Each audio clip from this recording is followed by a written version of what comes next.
Hello friends, welcome back. Earlier you have learned about classification of economic activities into primary, secondary and tertiary sectors depending on their nature of activities. And now we are going to classify them into organized and unorganized sectors depending on their condition of employment. So here about condition of employment, we categorize into two, organized sector and unorganized sector. So what is organized sector? Organized sector means where the sector which covers those enterprises means business firm or unit uh, or places of work which are registered by the government and they have to follow the rules and regulation. As long as they are registered by the government, they have to follow rules and regulations of the government. Rules and regulations such as Factory Act, Minimum Wages Act, Payment and Gratuity, Provident Fund, as well as maximum working hours, uh, working environment, such kind of laws which are made by government. This sector has to follow, means factories or places of work or any other business firm or unit. Those who are under organized sector which are registered by the government, they have to follow rules and regulations. So workers in organized sector enjoy security of employment. That is the best thing in the organized sector, which is job security. And there are many other advantages are there. About such advantages we are going to discuss soon. Now let's see what is unorganized sector. So unorganized sector is characterized by small and scattered units which are largely outside the control of the government. So they are not following rules and regulation. So rules and regulations which are made by government, actually they have to follow, but as long as they are outside of government's control, so they escape from such rules and regulations. Jobs here are low paid and very often irregular, as well as there is no job security, no provision of overtime. So such are disadvantages of unorganized sector. So let's take example of organized sector and unorganized sector before we discuss about advantages and disadvantages of them. So here organized sector, factory, example, for an example, factory, bank, right? Those are organized sector. Those are under organized sector. Why? Because factories are registered by the government and different factories, they follow rules and regulation which are made by government. Same bank, school, hospitals, those are under organized sector. They are registered by the government and rules made by government followed by such organizations. If we talk about unorganized sector, examples of unorganized sector, a tea stall on roadside, they are not registered and they don't follow rules and regulation which made by government. As well as there are many other examples that we can say that small units in rural area. So sometimes they are not registered by the government, like a shop, a general store. Sometimes they are not registered by the government and they don't follow rules and regulations which are made by government. Now let's see advantages of organized sectors. As people prefer to work in organized sector, there are certain reasons why. So very first here that those are the registered unit, so they follow rules and regulations which are made by government and which are in favor of employees. So very first, workers in organized sector enjoy security of employment, there is job security.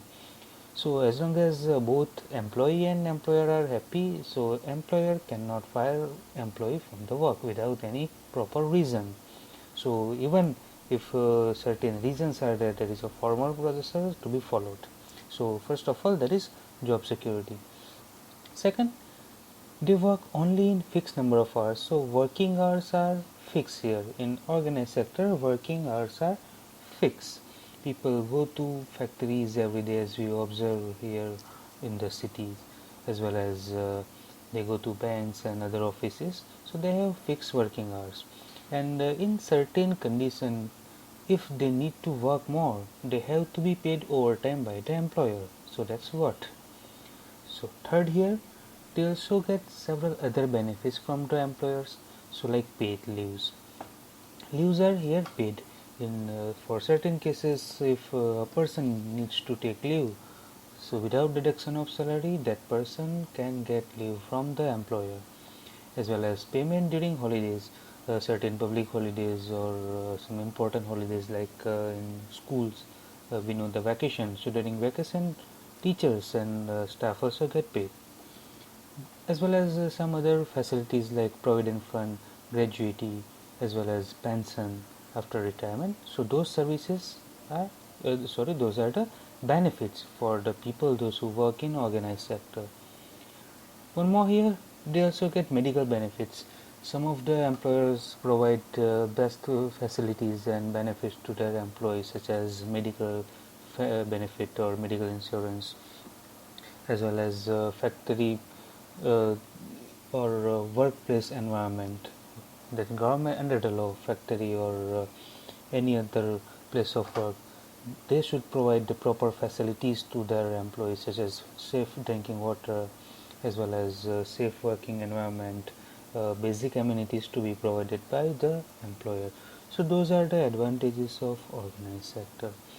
At the same time, millions of people suffer due to their work in unorganized sector. We have seen that organized sector which is registered by the government, here unorganized sector not registered by government. So here there is no job security. Employer can ask their employee anytime to leave the work, can say that don't come from tomorrow. So that is very simple, without any formal procedure like organized sector. So there is no job security. Wages are low here. In organized sector, as we have seen that there is an act of minimum wages, so they have to follow the rule. Here rules are not followed by this unorganized sector, so wages are low here. There is no leave policy. If a person takes a leave, then the salary of the day deducted by the employer. More here, no fixed working hours. Sometimes they're forced to come early or ask them to leave late, and that also without any payment, without overtime. So terms of employment are not fixed here.